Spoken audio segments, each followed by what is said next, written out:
दिल्ली शहर की ऊंची ऊंची इमारतों और चमकती सड़कों के बीच एक ऐसा सच छुपा था जिसे देखकर पत्थर दिल भी पिघल जाए। दिल्ली के सबसे महंगे इलाके बसंतपुर बिहार में एक विशाल बंगला था, भाटिया विला। संगमरमर की चमकती फर्श, कांच की दीवारें, बड़ा स्विमिंग पूल और हर कमरे में करोड़ों की सजावट। लेकिन उस आलीशान घर में रहने वाला लड़का प्रतीक भाटिया अंदर से बिल्कुल खाली था।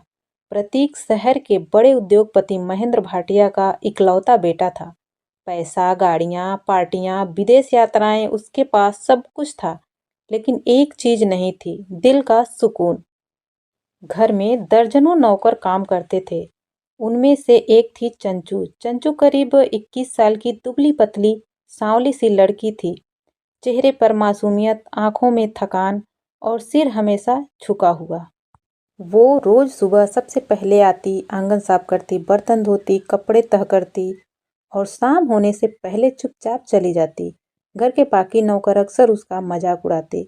एक दिन किचन में काम करते हुए कुक रघु काका ने हंसते हुए कहा, अरे चंचू, तू रोज इतनी जल्दी क्यों भाग जाती है? थोड़ा बैठ भी जाया कर, दुनिया खत्म नहीं हो जाएगी। चंचू बस हल्का सा मुस्कुरा दी, धीरे से बोली, घर पर दादी अकेली हैं और छोटा भाई भी है। बस इतना कहकर वो फिर काम में लग गई। प्रतीक ने उसे कई बार देखा था, लेकिन उसके लिए घर के नौकर बस काम करने वाले लोग थे, इंसान नहीं। लेकिन चंचू में एक अजीब बात थी, वो कभी किसी चीज को हाथ भी नहीं लगाती थी जो उसकी नहीं होती। एक बार प्रतीक का महंगा डायमंड पेन सोफे के नीचे गिर गया था।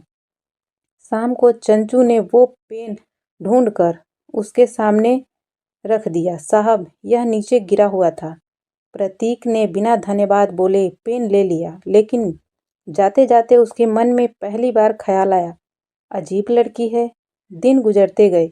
फिर अचानक एक दिन चंचू काम पर नहीं आई। पहले दिन किसी ने ध्यान नहीं दिया, दूसरे दिन भी नहीं आई तो मैनेजर गोपाल गुस्से में बोला, आजकल के लोग भरोसे के लायक नहीं होते, पैसे लेते हैं और फिर गायब हो जाते हैं। तीसरे दिन भी वो नहीं आई। अब घर में परेशानियां बढ़ने लगी, काम रुकने लगे। गोपाल बोला, साहब, ऐसी लड़की को वापस मत रखना। प्रतीक उस समय मोबाइल देख रहा था, लेकिन अचानक उसने सिर उठाकर पूछा, कहाँ रहती है वो? गोपाल गोपाल हैरान हुआ। पुरानी बस्ती में, यमुना के पास वाली झुग्गियों में। प्रतीक चुप हो गया। उस रात पार्टी में भी उसका मन नहीं लगा। तेज म्यूजिक, दोस्तों की हंसी, सब उसे शोर लग रहा था। रात को बालकनी में खड़े खड़े अचानक उसे चंचू का चेहरा याद आया, थका हुआ लेकिन शांत। अगली सुबह उसने अचानक ड्राइवर से कहा, चलो पुरानी बस्ती। ड्राइवर ने हैरानी से आईने में देखा, करोड़पति घर का लड़का झुग्गियों में। जैसे जैसे कार आगे बढ़ी, चमक गायब होती गई। टूटी सड़कें, गंदा पानी, टीन की छतें, नंगे पैर बच्चे। प्रतीक पहली बार इस दुनिया में आया था। कार अंदर नहीं जा सकती थी, उसे पैदल चलकर जाना पड़ा। कई लोगों से पूछने के बाद एक बूढ़े आदमी ने उंगली से इशारा किया, आखिरी झोपड़ी वहीं रहती है चंचू। प्रतीक धीरे से वहां पहुंचा। दरवाजे पर फटा हुआ पर्दा लटका हुआ था। अंदर से खांसी की आवाज आ रही थी। बहुत कमजोर, दर्द भरी उसका दिल तेज धड़कने लगा। उसने धीरे से पर्दा हटाया और जो दृश्य उसने देखा, उसके पैरों तले जमीन खिसक गई। झोपड़ी के अंदर अंधेरा था। जमीन पर एक पुराना गद्दा पड़ा था। उस पर एक बूढ़ी दादी लेटी थी, इतनी कमजोर कि जैसे हड्डियों पर सिर्फ चमड़ी रह गई हो। पास में एक छोटा सा लड़का बैठा था। उसकी आंखों में भूख साफ दिखाई दे रही थी। उसके सामने खाली कटोरी रखी थी। झोपड़ी में खाने की एक भी चीज नहीं थी। चूल्हे में राख, न बर्तन में दाल। प्रतीक वहीं खड़ा रह गया। उसे पहली बार समझ आया, गरीबी कैसी दिखाई देती है। तभी बूढ़ी दादी ने धीरे से कहा, पानी बेटा, पानी। प्रतीक ने तुरंत आसपास देखा। एक टूटी बाल्टी में थोड़ा गंदा पानी था। उसने वही पानी लोटे में भरकर दादी को पिलाया। तभी दरवाजे पर आहट आई। प्रतीक ने पलट कर देखा। दरवाजे पर चंचू खड़ी थी। उसके हाथ में दवाई का छोटा पैकेज था। प्रतीक को देखकर वह घबरा गई। साहब, वो जल्दी से अंदर आई, दादी के पास बैठ गई। दादी, दवाई ले आई हूँ। प्रतीक ने धीरे से पूछा, तुम काम पर क्यों नहीं आई? चंचू ने सिर झुकाकर कहा, दादी बीमार हैं। तभी छोटा लड़का बोला, दीदी दीदी भूख लगी है। उस मासूम आवाज ने प्रतीक का दिल तोड़ दिया। उसने जेब से पैसे निकालकर चंचू की तरफ बढ़ाया। यह रखो, खाना ले आओ। चंचू ने तुरंत हाथ पीछे कर लिया। नहीं साहब, हम संभाल लेंगे। उसकी आवाज में स्वाभिमान था। तभी दादी बोली, ले ले बेटा, बच्चा भूखा है। चंचू टूट गई। उसने कांपते हाथों से पैसे ले लिए। आंखों में आंसू टपकने लगे। प्रतीक तुरंत बाहर गया। पास की दुकान से चावल, दूध, फल, दवाइयाँ सब खरीद कर लाया। थोड़ी देर में झोपड़ी में पहली बार खाना बना।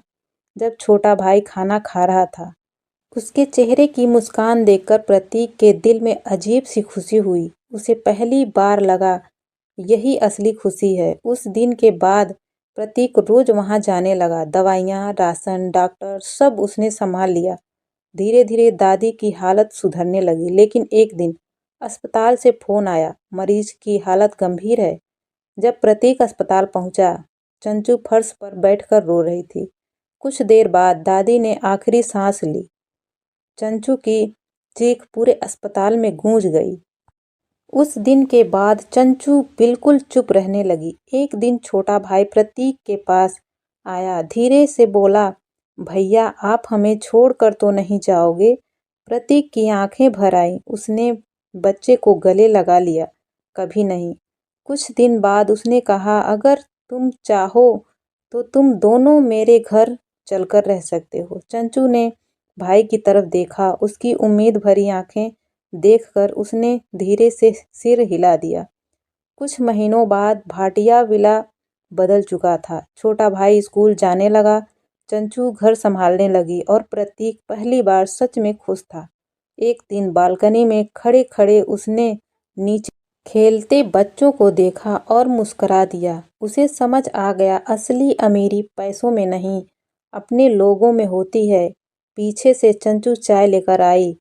उनकी आंखें मिली। इस बार न दूरी थी न झिझक, बस एक रिश्ता था, इंसानियत का। दोस्तों, इस कहानी से हमें एक बड़ी सीख मिलती है।